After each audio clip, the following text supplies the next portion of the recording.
Bonsoir à tous et bienvenue à cette session d'information. Madame, Monsieur, voici les titres de l'actualité de ce samedi 12 octobre. Les derniers hommages de Kinshasa à Mutombo Dikembe, la légende de la NBA qui sera inhumée aux États-Unis d'Amérique, est également pleuré là-bas en terre américaine. Nous reviendrons sur ce qu'a été sa vie sportive et aussi humanitaire. Au sommaire également, les perspectives d'exportation de l'Afrique revues à la baisse. Nous parlons du commerce. L'Organisation mondiale du commerce a publié la mise à jour de ses perspectives de croissance. Bonsoir à tous. Kinshasa a fait ses adieux à la légende Mutombo Dikembe, une veillée qui a été organisée au gymnase dans l'enceinte des Stades des Martyrs. Pendant ce temps, décalage horaire oblige, sa terre d'adoption, les États-Unis d'Amérique, font également leurs adieux à l'un des plus grands basketteurs de l'histoire de la NBA. Mutombo Dikembe a été emporté par le cancer du cerveau le 30 septembre dernier.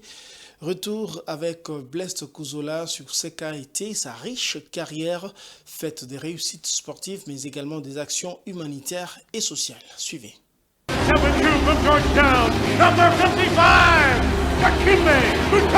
Il était gigantesque, et pas seulement par la taille, avec ses 2,18 m. Dikembe Mutombo, basketteur de légende pendant 18 saisons en NBA, est décédé à l'âge de 58 ans ce lundi 30 septembre de suite d'un cancer au cerveau.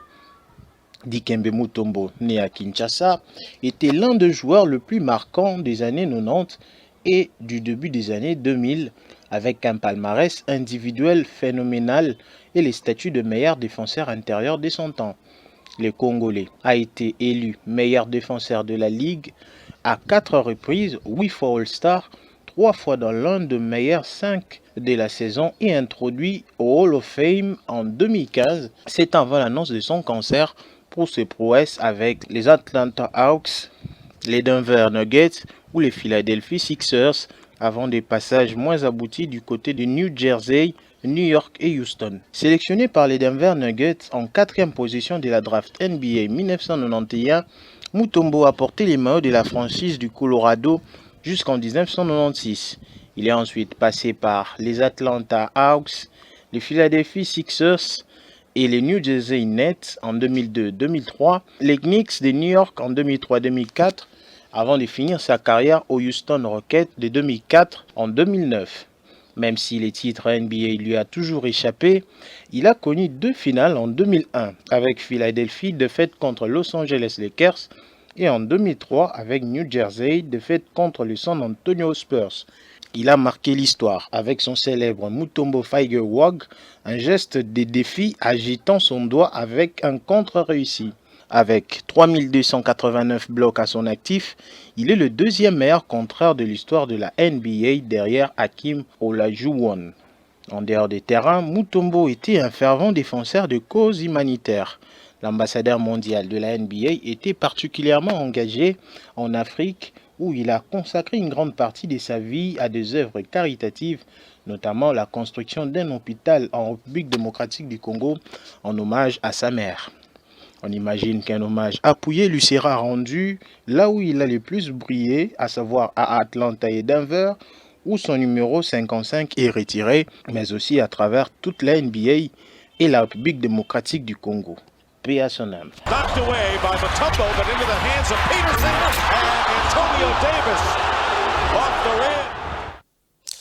La star de la NBA a également investi dans le secteur de l'enseignement avec une école implantée dans le Kasaï oriental avec plus de 4 millions de dollars investis. Une brève dans ce journal, l'Angola accueille la 5e réunion ministérielle dans le cadre du processus de Luanda.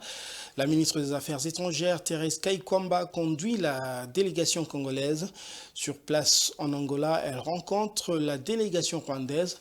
Le but de cette réunion est la recherche de la paix à l'est de la RDC. À peine réhabilité dans ses fonctions, le commissaire divisionnaire adjoint Blaise Kilimbalimba a lancé l'opération des traques des mendiants et autres vagabonds sur les artères principales de la commune de la Gombe.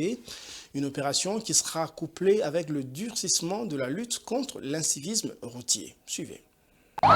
Pour la police de Kinshasa, il est question de débarrasser le centre-ville de vagabonds et autres personnes qui s'adonnent à la mendicité en pleine rue, se mettant ainsi en insécurité. Ces décisions font suite à la première réunion de commandement présidée vendredi par Blaise Kilimbalimba. Au cours de la dite réunion, le numéro 1 de la police ville de Kinshasa a aussi évoqué plusieurs sujets, notamment le manque d'effectifs des policiers dans la capitale. À propos, le commissaire divisionnaire adjoint a instruit les commandants de retirer leurs éléments en détachement illégal. Désormais, chaque bulletin de service devra être paraphé par le commandant du groupe et signé par le commissaire provincial de la police. Outre les questions liées à la sécurité de la ville, cette réunion a également porté sur les instructions de travail données aux différents chefs d'unité, notamment sur l'intensification de patrouilles régulières organisées et ciblées. Les agissements de la police de circulation routière ont aussi été évoqués au cours de cette réunion. Des fourrières seront disposées à travers la ville de Kinshasa pour arrêter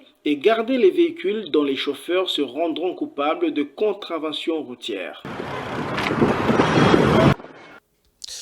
Toujours dans le domaine sécuritaire, pour résoudre la problématique de l'insécurité grandissante à Kinshasa, une police de proximité avait été placée dans certains quartiers de la ville pour assurer la sécurité des populations et de leurs biens.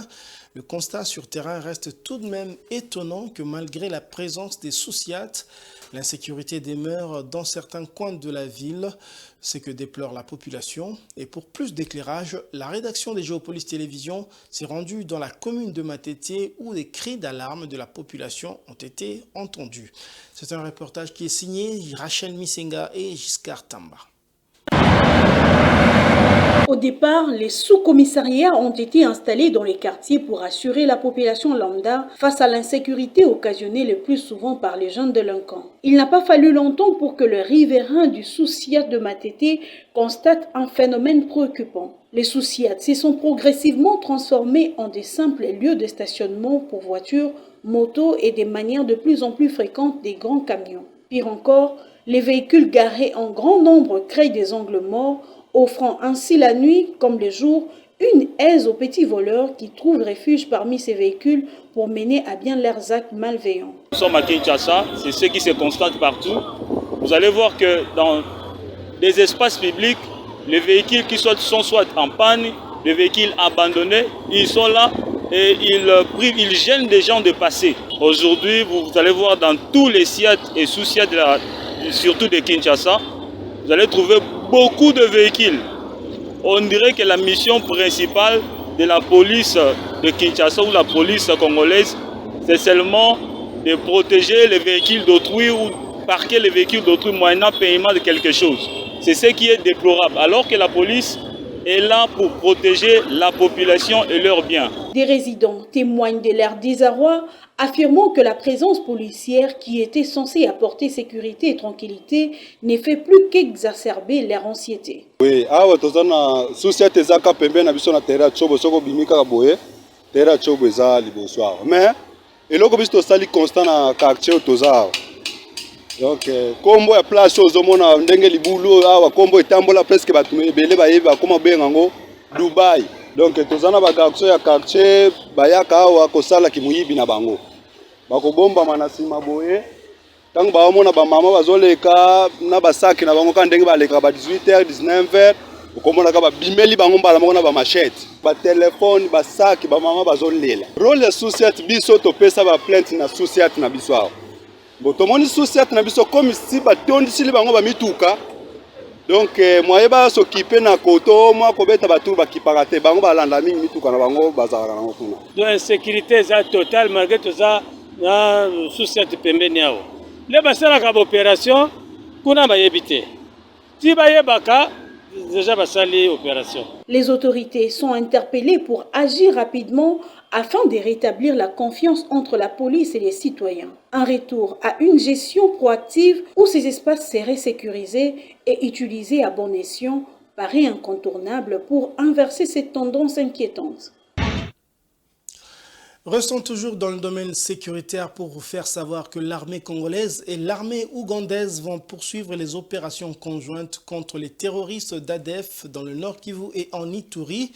C'est ce qui ressort des travaux des 2 jours qui ont réuni les officiers supérieurs de 2 armées.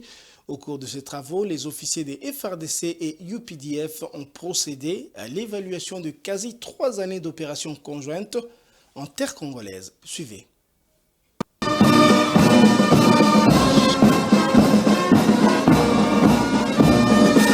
Les forces armées de la République démocratique du Congo et les forces de défense du peuple ougandais ont évalué du jeudi 10 au vendredi 11 octobre 2024 les opérations conjointes Shuja contre les terroristes ADF à Kinshasa. Plusieurs réalisations ont été enregistrées depuis le début de ces opérations conjointes, a indiqué le lieutenant-général Kayanja Mouanga. Après l'évaluation de Kinshasa, les conclusions des travaux ont été présentées le même vendredi au général d'armée Chiwewe Songesa Christian, chef d'état-major général des FARDC en présence de l'ambassadeur ougandais en RDC. Il ressort de ces conclusions la nécessité de poursuivre la traque des terroristes ADF, MTM, ISCAP, conformément à la volonté des chefs d'État des 2 pays de ramener la paix aux populations de la région, a indiqué le lieutenant-général Ichali Gonzanduro Jacques, chef d'état-major général adjoint des FARDC en charge des opérations et des renseignements. Signalons que cette rencontre évaluative fait suite à celle du 30 septembre au 2 octobre 2024 à Fort Portal en Ouganda. Monsieur le chef d'état-major de la force terrestre, représentant personnel du chef d'état-major général de l'armée ougandaise, mon général, ainsi construit la séance de travail en République démocratique du Congo.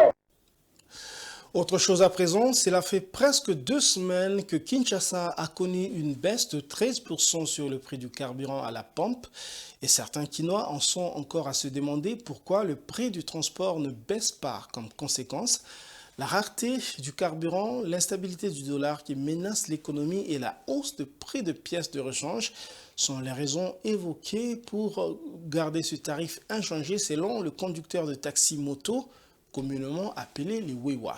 Constat fait par Giscard Tamba et Rachel Misenga. Leur secteur souffre d'une réglementation étatique, notamment en ce qui concerne la tarification de trajet. Chaque conducteur de moto-taxi, communément appelé Wewa, fixe les prix à sa guise ou par les billets d'entente tacite entre eux. Cependant, comme pour les chauffeurs de taxi, le prix du carburant à la pompe influence leur tarification. Logiquement, avec une baisse du prix du carburant de 13%, les communs de mortels s'attendaient à une réduction de prix de course en moto. Pourtant, près de 2 semaines après cette révision, rien n'a changé. Selon les motocyclistes, les prix de la course ne peuvent pas être affectés par cette baisse tant que l'instabilité du dollar menace l'économie et que le pièce de rechange pour leur moto conserve le même prix qu'auparavant. Le prix de transport est forcément lié à la carburant. Dans la conjoncture, il y a social. Et ça, la carburant, ma pièce à moto paye. Et ça lui paye triple na wings. Vous comprenez, madame? Et ça, il y a un carburant. Donc, au Kenya, na poste ma pièce de rechange à moto, au coût de un ça lui fait 3. Au cause de pembongo wana osomba ngoka carburant te bongo okosala musala wana. Faut OK nango pe na ndaku bana balia bakepe na classe y compris lisusu biloko akolia eza pe akomata. Il déplore également la rareté du carburant depuis cette baisse, affirmant que certaines stations qui desservent se plaignent d'un manque de subventions, ce qui les pousse à vendre à compte-gouttes. So lingo ke na station ba tekate. Il faut que station totale au Kolongwa te, il faut que na station totale bangonde ba teka. Ba station nyonso ya privé oyo ezo tekate. Pour carburant ekiti. Balinga ezalaka ndenge ezalaki 1 litre 3500. Tomoni ba station nyonso bakangi pona koteka. Tango tozali kotuna bango pona nini bozali kosala boye bozali konyokola mboka to bozali kosunga biso.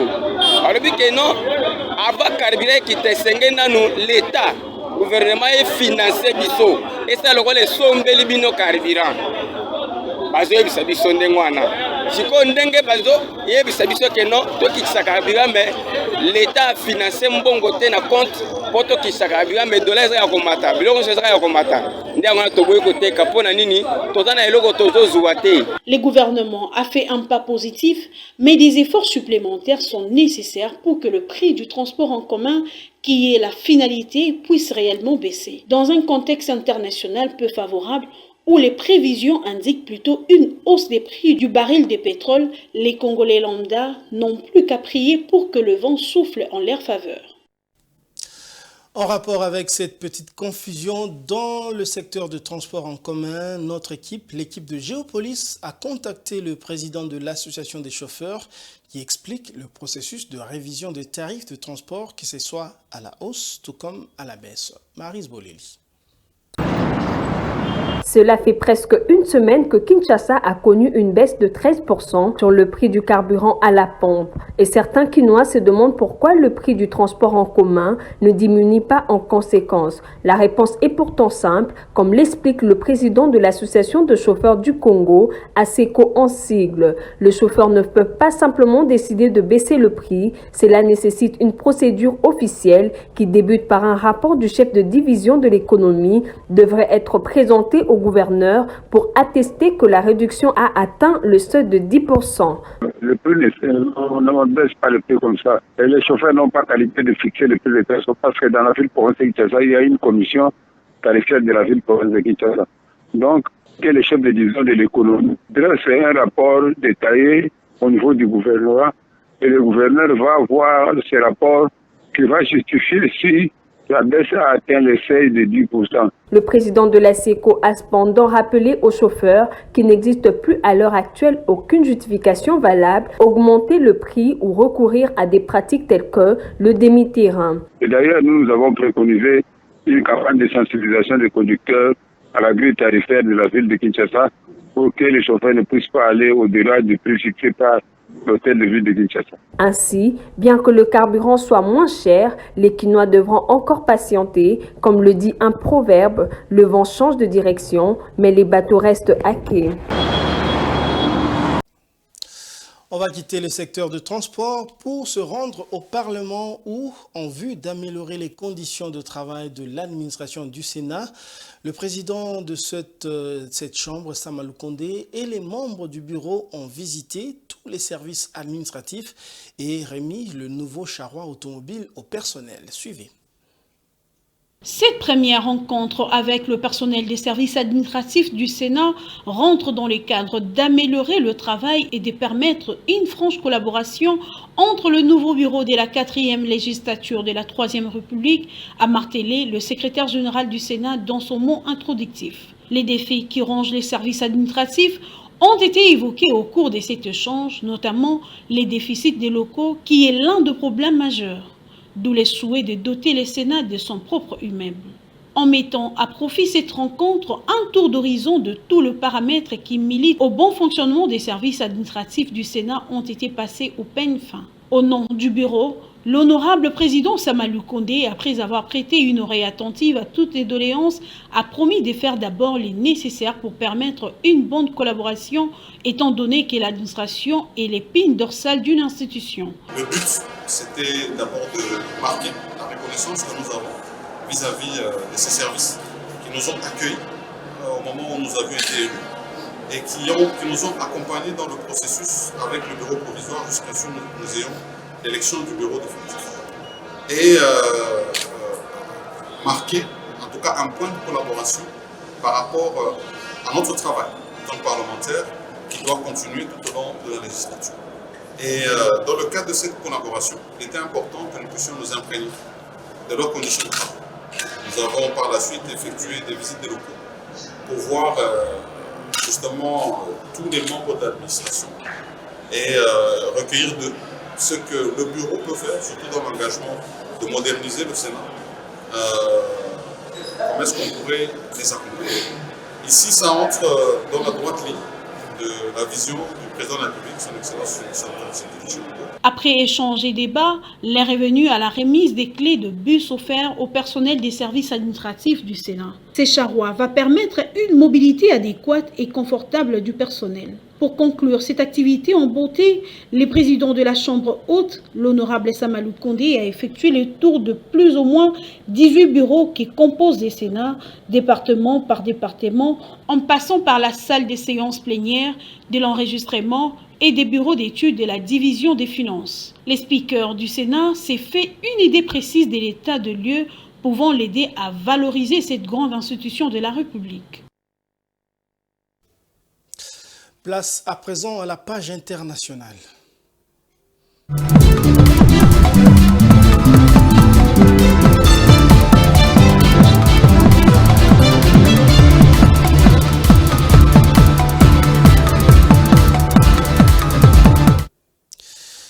Abidjan, capitale de la Côte d'Ivoire, a accueilli le lancement du Forum africain de l'environnement dans les industries extractives dont les travaux précis sont prévus du 19 au 21 février 2025. Cet événement, axé sur la réhabilitation des sites miniers, entend favoriser l'adoption des pratiques plus respectueuses contre la dégradation de l'environnement et pour lutter contre justement la dégradation de l'environnement et les écosystèmes causés par les activités extractives. Selon les sources officielles, en 2024, en Côte d'Ivoire, l'exploitation minière artisanale et à petite échelle s'est étendue à 24 des 31 régions du pays, employant plus de 500 000 personnes et représentant une menace pour la sécurité nationale et l'environnement. C'est un reportage de nos confrères d'Africa 24 qui a été rendu par Rachel Nisenga. L'exploitation minière clandestine, bien qu'offrant d'importantes opportunités économiques en Afrique, présente d'énormes défis, notamment la pollution de l'eau et la dégradation des terres arables. La Côte d'Ivoire, classée 57e pays les plus vulnérables au monde selon l'indice NDGAN, est largement exposée à ces risques et confrontée à la nécessité de trouver un équilibre entre développement économique et préservation de son environnement. Les pays d'Afrique de l'Ouest préparent activement la première édition du Forum africain de l'environnement dans l'industrie extractive qui se tiendra du 19 au 21 février 2025 sous les thèmes « La réhabilitation des sites miniers, défis et opportunités ». Le lancement de ces forums s'est fait le 9 octobre 2024 à Abidjan. Cette organisation entend favoriser l'adoption de pratiques plus respectueuses de l'environnement pour lutter contre la dégradation des écosystèmes causée par des activités extractives. Les forums se positionnent comme une plateforme de d'échange et des partenariats stratégiques entre le gouvernement, les entreprises minières, les organisations de la société civile et les communautés locales. Selon l'institution d'études de sécurité, bien qu'elle ne soit responsable que de 8% de la déforestation, l'exploitation minière incontrôlée et mal réglementée pourrait devenir l'une de nombreuses causes de la déforestation. Entre janvier et octobre 2023, ce sont plus de 807 millions de francs CFA de matériel qui ont été saisis sur 1098 sites d'orpaillage illégal selon un rapport du gouvernement ivoirien. Et puis, je l'avais annoncé en titre, l'Organisation mondiale du commerce a publié une mise à jour de ses perspectives de croissance pour le commerce mondial. Les nouveaux chiffres revoient à la baisse les prévisions d'exportation de l'Afrique, mais soulignent une tendance positive pour le commerce intra-régional. Suivez. Au premier semestre 2024, la part du commerce intra-africain dans les échanges du continent est passée de 11% à 12% selon l'OMC. Cette progression contraste avec une baisse de 5% des importations africaines sur la même période. Bien qu'elle soit faible, cette croissance intervient dans un contexte où les efforts pour stimuler les commerces intracontinental commencent à prendre forme avec l'opérationnalisation de la zone de libre-échange africaine. L'OMC a également révisé à la baisse ses prévisions pour les commerces africains en 2024. Les exportations devraient croître de 2,5% contre 5,3% initialement prévus, tandis que les importations n'augmenteraient que de 1% contre 4,4%. Pour 2025, l'organisation anticipe une hausse des exportations de 2,2% et des importations de 1,1%. Les rapports de l'OMC expliquent que cette révision découle d'une révision générale des statistiques commerciales de l'Afrique et d'un affaiblissement plus important que prévu des importations de l'Europe, principal partenaire commercial de l'Afrique. L'on précise également que les perspectives dans le commerce des services sont plus positives que pour le bien, avec une augmentation de 8% en valeur en dollars américains du commerce mondial de services commerciaux au premier trimestre 2024 par rapport à l'année précédente. Il prévoit que cette tendance se poursuive au deuxième trimestre. Et c'est la fin de cette édition, mais avant de la boucler complètement, je vous en rappelle ces deux principaux titres. Les derniers hommages de Kinshasa à Mutombo Dikembe, la légende de la NBA qui sera inhumée aux États-Unis d'Amérique, est également pleurée là-bas en terre américaine. Nous sommes revenus dans ce journal sur ce qu'a été sa vie. Et puis, vous l'avez suivi, les perspectives d'exportation de l'Afrique revues à la baisse. Nous parlons du commerce. L'Organisation mondiale du commerce a publié la mise à jour de ses perspectives de croissance. Fin de ce journal, merci de l'avoir suivi et bonne suite de programme sur Géopolis Télévision. Bon week-end chez vous.